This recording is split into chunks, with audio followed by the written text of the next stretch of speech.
We've created our container component, the donut single, our donut form, and now we have set up our ngForm directive to be bound to a template reference variable, which is then going to live update when we start adding and changing some values.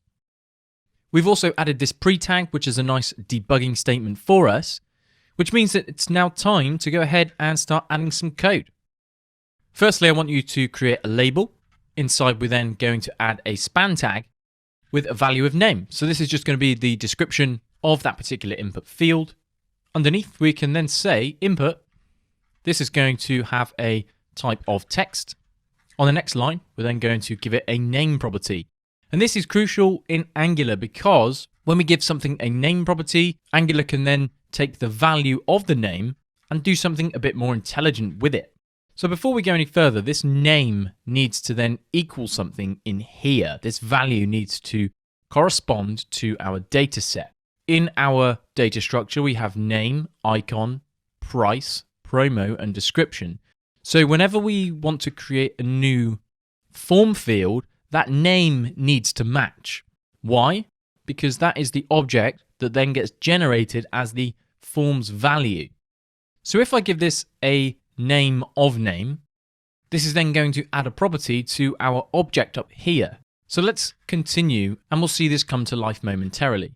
We're also going to give this a class of input, and this is a class name which I've already styled. So inside our style.css, I've already taken the liberty of creating some basic styles for this to save us quite a lot of typing. You can go through and check those whenever you feel like it as well.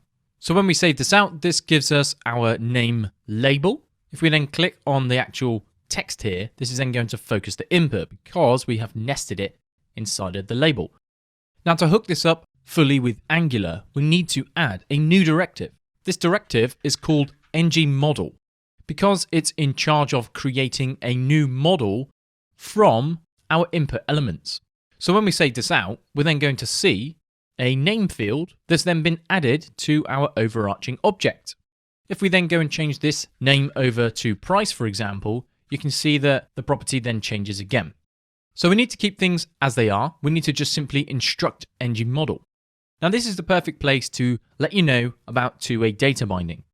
Two-way data binding allows us to bind an existing value, and we know this already. And there is a syntax in Angular for two-way data binding with ngModel. However, I'm not going to actually teach you it because I want to avoid that practice and just use one-way data flow. And then when we are ready to commit those changes, we can then pass that data back up. As we uncover more of our Angular journey, this is going to make complete sense when we start dealing with more complex data structures, immutability, and much more. So with this in mind, we want to now go and create a second input. We'll duplicate this and change our span tag over to price. We can then change our name over to price as well. Now, if we leave things as is, you can see that price is in fact a string.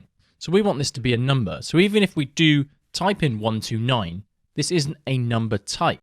So Angular can, thankfully, use the input type number and interpret these a bit better for us.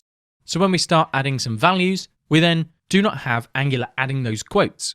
So behind the scenes, Angular is then parsing our strings over to a number, which is absolutely fantastic. It saves us then writing even more code. When we want to then send off this particular object, we would have to map each property, say, is this the price? Yes, convert it to a number, which is a common practice and thing that we've had to do many times before.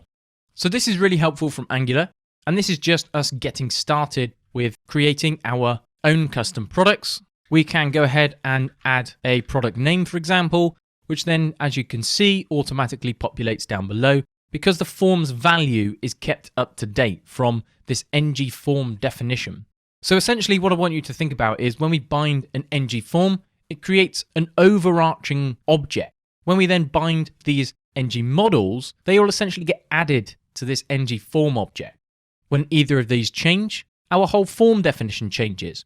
And there's so much more to come as well with validation states, and I'm excited to then take you through these in the next couple of lessons.